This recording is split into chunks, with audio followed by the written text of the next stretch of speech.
Join me for the couch and the culture. Now, wait a minute. Make it make sense. Hey, clients, what do you mean talk therapy feels like backdoor extortion? I feel like I'm not a man if my girl get a therapist. Who said that? Baby, go to therapy and do the work. Parasocial. The Barbs, the Beehive. I don't know these people personally. They don't know I exist. Black people struggle with going to finding therapists. It's a process. Yeah. It's like dating. Let me introduce the couch and the culture, where therapy meets what's trending. Hey, clients, welcome back to The Couch and the Culture, where therapy meets what's trending. I am your host, Lakia, and I am so excited that you all are with me for this week's edition of The Couch and the Culture. So please be sure to check out the disclaimers in the description box below if you're watching this on YouTube, and if you're listening on Apple or Spotify podcasts. Quickly for your disclaimers, this is not a substitute for therapy. I don't know the people personally that I may be speaking on, and I'm not speaking on behalf of any organizations or employers, just myself. But if you want the full spiel, make sure to check the box below. Also, please make sure that you are sharing this with the people that you care about in your life. So please be sure to like, subscribe, comment, share, rate the podcast if you're listening on Apple Podcasts or Spotify. Really trying to get this out there because I would hope that mental health is at the forefront of everybody's mind in the year 2026 and beyond. So, thinking about the topics for today, the first thing I want to acknowledge, yes, it is Black History Month. This week was also Athlete Mental Health Week. So February 2nd through the 8th, there's this great emphasis that we want to put on athletes and their mental health. Specifically, February 4th was National Girls and Women in Sports Day. So I created a reel earlier in the week to recognize that, and I thought it'd be good for us to take a look at that together. Today also happens to be National Girls and Women in Sports Day. Talk about intersectionality. So you were one of the first athletes to start the conversation around mental health and depression. When you're like a professional athlete, right? That's a whole different thing. You have the world in your hands and you should be grateful, but struggling in silence and not wanting people to know. So you learn to people please, you learn to put on this brave face. So when I started to struggle with my depression and anxiety, they looked at me and told me I just needed to be stronger. And I'm waking up every day, I'm putting my feet on the ground, I'm trying my best. How much more can I do? So I started to seek out therapy and started to talk to someone. It almost took me out. I want to be here, but there was something in the back of my head telling me I shouldn't be here. In gymnastics, you are conditioned to ignore your own thoughts and emotions. That only worked for so long. Ignoring and not dealing with how I was feeling ended up affecting me more. It wasn't until I put my mental health first that I started to heal. I have to have that time for myself. I think that's so important, and it's also good for mental health and mental recovery. We all deserve to be on this earth. We all deserve a chance. We got to check in. I know it's not a macho thing to do, but we got to get to the point where these conversations are normalized. I say put mental health first, because if you don't, then you're not going to enjoy your sport and you're not going to succeed as much as you want to. So it's okay sometimes to even sit out the big competitions to focus on yourself, because it shows how strong of a competitor and person that you really are. The Couch and the Culture sends a special shout out to all of the Black girls and women in sports, bringing awareness to mental health.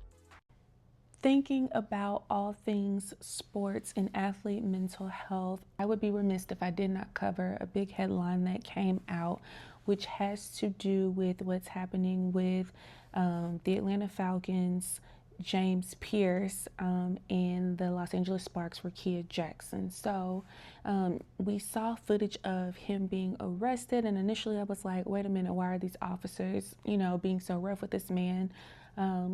But then we get the story and we learn that allegedly he ran his car into her vehicle multiple times in efforts to prevent her from making it to the police station. We know that they are broken up now, and that is allegedly the story of what happened. So if that is the case, typically when we're thinking about intimate partner violence, a lot of times the victims or survivors there's a level of protection that we try and afford them when charges are being pressed. In this instance, I mean, as soon as the news broke, they confirmed, yes, it was Rakia Jackson, which, if you know me, you know how I feel about my women in the W. I don't play about them. So immediate thoughts are just prayers to her. I hope that she's doing well, that she wasn't injured in the whole debacle, physically anyway, but thinking about emotionally the scars that can come from being in a relationship or surviving some type of violence from someone. And I just really hope and pray that she's okay and that she's going to have access to the type of support that she needs to be able to move forward in this situation. One of the things that this brought up for me a lot of times when we think about intimate partner violence, people will be like, well, you know, you're better than that. Why don't you just leave him? We know there are a number of reasons why it may be really difficult for someone to leave a situation where there has been domestic violence. During the cycle of abuse, there's a lot of times intentional isolation that happens. So I don't want you spending time with your family, your friends. I'm trying to intentionally isolate you from that person. If there's a concern about children that may be involved, if there's a concern about retaliation, threats, physical harm, if there is some type of financial thing at stake, right, where you are the person that has controlled all of the finances and I really don't have the means to financially be on my own. I don't have the resources available to me because, again, the intentional isolation. We know that maybe there sometimes are cultural or religious preferences that make it harder for people to escape these types of situations, whether it is like if you leave your partner or you divorce them, you know, it's looked down upon them, or the religion, you just need to pray for them, it'll be okay, right? We know a number of reasons why that may make it difficult to leave.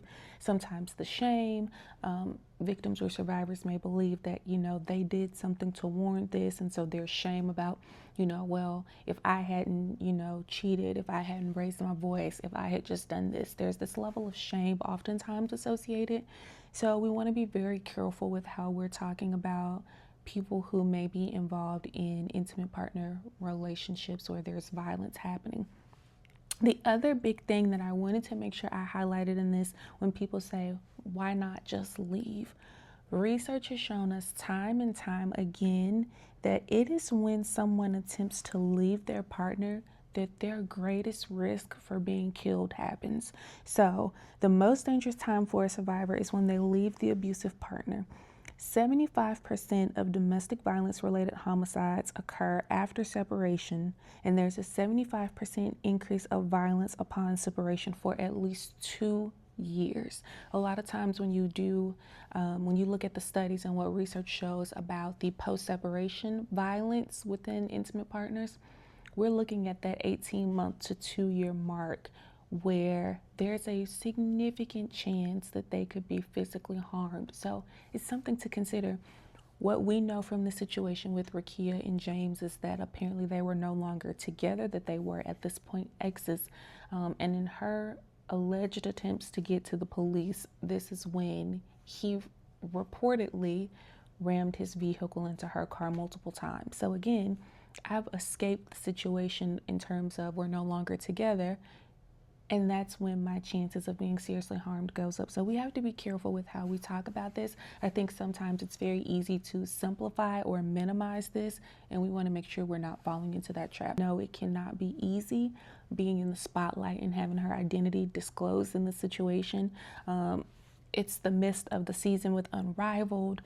I pray for her healing, both physically if she was hurt in any way, and then emotionally as she tries to kind of rebuild what safe and security may look like for her. Also thinking about Athlete Mental Health Week. Today is the Super Bowl. By the time you guys see this, the Super Bowl will have happened already. We'll know who won. We'll have seen Benito to the halftime show. All of that will have happened. But I also think it's important to talk about how we can dehumanize athletes and the impact that it can have on their mental health. I think about a lot of times if there is an interception that's thrown that costs the team a game, or if a kicker misses a field goal or an extra point and it ends up that the team loses, and how many times they talk about getting death threats, and how significant of a toll that it takes on them. I want to reiterate, especially in the height of sports betting and all that's happening, these athletes are humans first. They do have real emotions, real feelings. So just trying to be mindful of that and making sure that you're not going to somebody's comments because they didn't win the game for your favorite team. Like, let's be above that. That takes care of my sports related things. Moving on to some entertainment things. So this week, the long-awaited album from J. Cole, The Fall Off, dropped. And people who know me know how I feel about Cole. I also graduated high school in North Carolina. Shout out to all of my classmates from Grace Creek. So a lot of people were hitting me like, what did you think about the album? Have you listened to the album? In full transparency, I've only made it all the way through the album one time. So I don't want to give my full impressions off of one listen. What I can say, initial thoughts, the production, chef's kiss, initial thoughts. There was a song that I actually listened to about 2 or 3 times because I said, I think there's a lot happening that I'm missing, and I want to make sure that I'm listening to this in full context. And that would be the song Safety. But before I get into that song, I know he released, when the 2-disc, it was announced that it was going to be a 2-disc project, he released something basically talking about the covers of the album and kind of the story. So disc 1 is disc 29. And he said, disc 29 tells the story of me returning to my hometown at age 29. A decade after moving to New York, accomplishing what would have seemed impossible to most, I was at a crossroad with the 3 loves of my life, my woman, my craft, and my city. So we know that a lot of that first disc is from him kind of reflecting on him being when he was 29.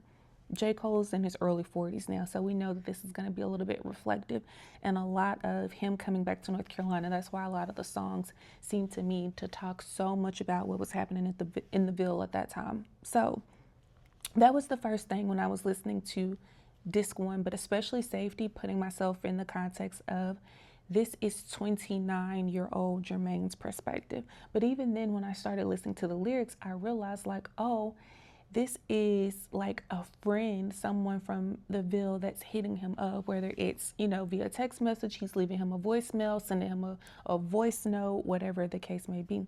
This is actually from the perspective of that person reaching back out to him. Where I figured there would be so much hullabaloo behind the song was when he gets to talking about his friend Quay that died, and they were saying, he got so frail, we're not sure what it was that he died from. They suspect that maybe he died from AIDS, and my antennas immediately went up. I'm like, oh, okay, where is this about to go? Also, let's pause for a second. When the beat started with the boom bap of it all, I knew we were about to get very Slick Rick storytelling type of thing. So you really do have to listen to the lyrics and pay attention. But again, when he gets to this point talking about Quay and his friend is saying like, yeah, he died. This is what they suspect it may have been from. And then he talked about after he said from AIDS, he's like, we always knew that he was in the closet, that these are the type of people he was hanging around when he was at North Carolina A&T. And I was like, oh no, please don't do this. Please don't make this like homophobic laced track, because as much as I love Cole, I gotta call a spade a spade. So I was worried, but as I kept listening, I hear him saying like, he finally moved to Atlanta to where he could be free. Then we see him later dressed in drag and all of these things, and he talks about how the friend is telling Cole he's feeling bad because there were times where he almost called him the F word that he now knows better than to use, and how he feels so bad because yes, the love was there, but because they were so judgmental of his lifestyle, they didn't show him the love they should have before he died. Which, again, I'm trying to put this in full context of someone who may have been 29 at the time, who's grown over a decade since that time. But I was just also like, I hope that there wasn't harm done from those early bars of talking about someone switching or, D in the booty type, some of the old things you would hear people say. I was hoping, I hope there's not so much harm done from those initial lines that we don't kind of get to hear the full story of it all. I'm not a part of the queer community, so I certainly can't tell them how to feel about this. I do appreciate how he told the story in terms of kind of making it full circle, to where it's not just like we were ashamed of him. How dare you bring in the city down by looking this way or behaving this way or living in your truth, quite frankly. I hope that's not what people take away from it, and I hope there's no one that feels seriously harmed from the lyrics. Again, to put it into context, this is the friend talking to him. This is reflections from over 10 years ago when he was first coming home from New York. And again, recognizing that guilt, that shame that I feel that I treated someone that I loved and cared about differently because of them living in their truth. We want to make sure that we're not doing that. So I'll kind of leave my thoughts there because that is the one song that I listened to more than once. Everything else I'll have to listen to again and come back and give my reviews on it. Popping back in now that I've had a chance to listen to The Fall Off in its entirety another time, and a few thoughts. I didn't want to put this in a separate video another time. Number one, 2-6 is something that people from Fayetteville, North Carolina, the Ville, Vietnam, whatever you want to call it, that is a reference to that. It is a very regional thing, and it's very regional to Fayetteville. The amount of people that I'm seeing say like, oh, the fact that he's like got a Sexy Red reference, no, that's a reach, and I can't let that one rock. Other thoughts, I already shouted out in the video how much the production was chef's kiss. Some of my favorite things in terms of production wise are the Let Out, which has like a very country alternative flair to it, which is right up my alley. But he also was stacking vocals like a R&B diva on there, so I really loved that one. I love Sexy Drill, so the second half of Bombs in the Ville, Hit the Gas, the Sexy Drill, very like Cash Cobain type production, really enjoyed that. In terms of other thoughts about the album, hearing the what ifs from Biggie and Tupac's perspective, thinking about the apology, I think it was a clever way to approach the situation. I think we've heard a lot about like things from Tupac's perspective and the AI of it all, but I appreciated that perspective, and I think it also kind of gives him, not that he needs a crutch or an out, but kind of humanizes his apology even more. Hearing that perspective, him talking about the encounter with the gentleman at the gas station, and how he was saying like sometimes you just need those reminders. It sounds like his mental health was really not in a great place, so I appreciate him subtly and kind of directly hinting at that on the album. Now, along those lines, in entertainment and thinking about someone living in their truth, I want to make sure I give a shout out to Duran. The Grammys were last week, and when I tell you the joy I felt, number one, I love Duran as a person, as an artist. Seeing him live in Vegas was such a highlight of my year last year. And he just exudes Black joy, like the way he speaks so proudly for being who he is, the way that his parents show up and support him, mom and dad, for those who be like, he only gay because he ain't had no daddy in his life. The lies. And I love that he always hypes up his dad for accepting him for who he is. But seeing him win that Grammy and him coming up there and shouting out Black History Month first and foremost, and then thank you for the Grammy vocal stem all week long. So shout out to him. It's nice when we can see Black queer people being able to live fully and have joy, and it not just be the dark parts of being a part of that identity we often think about, but it's nice when we can celebrate their joy too. So shout out to Duran. If I'm coming back to J. Cole's song Safety, there was also, when the song starts and the friends hitting him up, he talked about like, I'm really hitting you up just to check in with you, like be safe whenever you make it home. When are you coming back home? But he also says, I'm not hitting you up with my hand out. Like, I know how stressful it must be to be the one to make it out and people always looking at you with their hand out. And that really spoke to me. I think that's the case, whether it's athletes, entertainments, rappers, actors, what have you, but also just in general, if you are the person in your family that is now like the successful one or the breadwinner, what that comes with.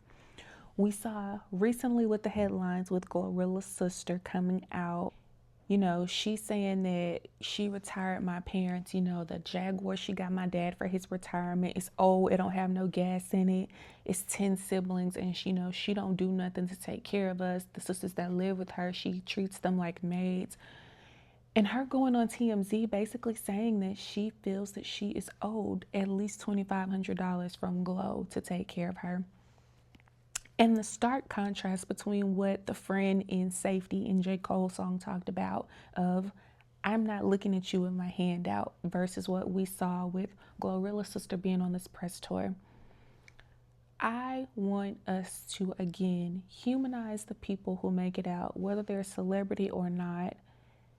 More money, more problems. And I really feel that whether it's taxes, more people with their hands out, the pressure to not, squander away your things, figuring out all of these things that you have access to and maybe you were never taught how to manage them before, like all of the things that come with that, not knowing who to trust, and for your own family to be the one to publicly put you out as like you're not doing what you should be doing for them.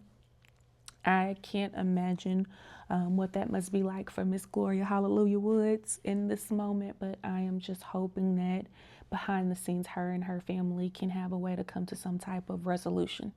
If that means that the family gets cut off because they're choosing to go about it in this way, and really I should say the sister, I haven't heard anyone else say anything. That would be unfortunate, but sometimes that's the reality. Everybody can't come with you, and sometimes that includes family. But I'm hoping for Glow's sake that she is finding a way to deal with this process, that she's got smart people in her corner, both when it comes to her financial planning and management, as well as who she's being open with and sharing this part of her life with. The next thing that I want to get into has to deal with what 47 posted on Truth Social. So I am not going to include that clip in this episode. I'm sure you've all seen it. I don't need to give that any more airtime. But why I think it's important that I talk about this. So on The Couch and the Culture, in my last episode, I was talking about some of the differences between bipolar type 1 disorder, bipolar type 2, autism spectrum disorder.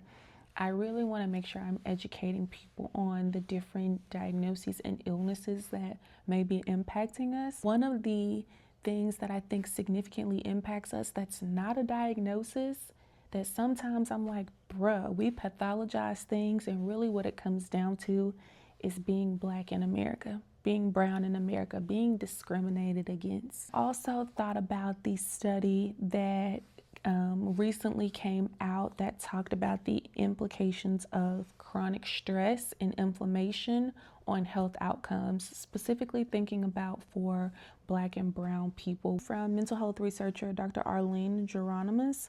And she talked about weathering. What weathering is literally a wearing down of your heart, your arteries, your neuroendocrine systems, all of your body systems, so that in effect you become chronologically old at a young age.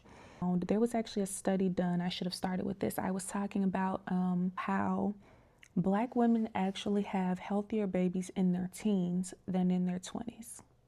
So as a teenage parent, as a Black woman, you actually have healthier babies versus when you're in your 20s. And I initially saw that and I was like, I would think it would be healthier the older you are. Your body's more mature, ready, able to carry the baby, healthier child. When in reality, it says the chronic stress that Black people, especially Black women, face in their 20s, you have an extra years or sometimes decades more of that, which leads to higher risk pregnancies and poorer pregnancy outcomes. So it talked about maternal and infant mortality rates are higher in Black people than any other race or ethnicity. Black men are more likely to have poor outcomes of prostate cancer, and Black women are more likely to have poor outcomes of breast cancer than the white population.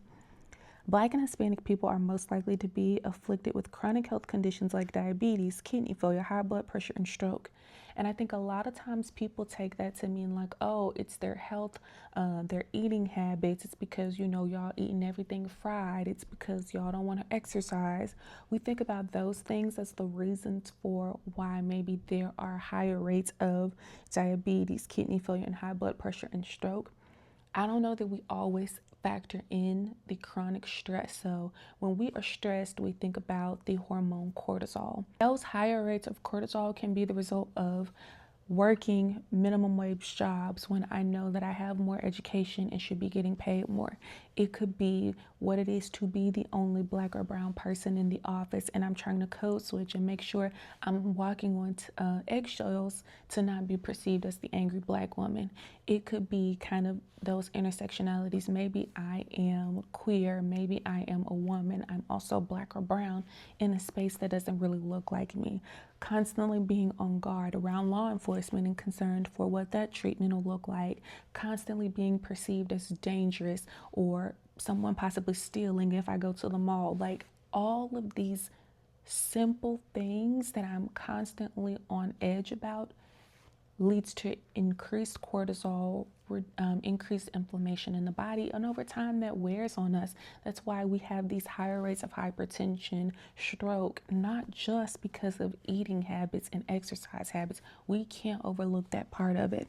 When we have moments where, again, the leader of this country would post something so blatantly racist, knowing that his followers are going to continue to feed off of that message and feel like, well, if he can do it and get away with it, so can I. The amount of harm and stress that exposes Black people to, because it does wear and tear on us. And I know when I immediately saw it, I immediately was like, I want the Obamas to come out with a who shot you type, first off, F yo and the clique you claim type of response. That's the type of time I wanted them to be on. Your girl said I wanted the Obamas to come out with a who shot you diss and then started to sing the lyrics to Hit 'em Up. Charge it to my head and not my heart. I can't believe I did that. The other thing, the amount of distractions that they are going to, the links that they're going to distract us from what's in these files. Yeah, the Obamas played it smart and just not acknowledged it. And then I thought about it. If we get involved in that level of mudslinging, again, in this back and forth, it's only going to be almost like this self-fulfilling prophecy. Well, here we are being the angry ones, the ghetto ones, whatever you want to call us. And that's additional stress and problems that do we necessarily need to be taking on at this point. I say all of that to say, Black people, protect your peace, protect your mental health. I'm just thinking about immediate ways that I can try and calm my nervous system, because again, that excess cortisol has significant impacts. Before I go to bed each night, am I trying to do a progressive muscle relaxation where I'm trying to intentionally tense up and then release every part of my body, that I'm trying to get as much sleep as I possibly can, that if I have access to quality foods, that I'm trying to eat a balanced diet, right? Those are some of the things that maybe we can try and do to combat it. The findings underscored the need for policies that address structural racism alongside treatments that reduce inflammation and limit stress exposure to reduce mortality disparities. So we know this is a systemic issue that needs to be combated as such, that policies need to be written as such, that things like therapy needs to be taking this into account. I say all the time, as a part of our reparations, Black people really should be in therapy for free. And shout out to places like the Loveland Foundation that offer grants and stuff, but it really should be that we should have access to these things for free because of the cumulative stress that we are under. But also thinking about ways we can limit the stress exposure to reduce mortality disparities. And if part of that means that I'm limiting how much of the news I'm watching, I'm not looking at what 47 is posting online, find that balance between being informed and protecting your peace. Getting to the soundtrack, which, by the way, I have started a playlist down to Apple Music for the Couch and the Culture soundtrack. So any song that I've mentioned as a part of the soundtrack, you will find on Apple on that playlist, and I'll make sure I share it in the link as well. But this week's soundtrack, the song that I'm recommending to share with everyone this week is Black Girl Memoir from Dochi from the EP, Oh, the Places You'll Go. When I heard her perform this on her tiny desk, I immediately fell in love with it. Now, the album version to me isn't as good as the live version, but the message is the same nonetheless. And so I want to share that with you guys. Again, it's everything blackity black this month. But please make sure that you go and check that out. And thank you guys for joining me for another episode of The Couch and the Culture. Please be sure to like, comment, subscribe, share, rate the podcast, and come back and join me for another episode of The Couch and the Culture. Bye bye, clients.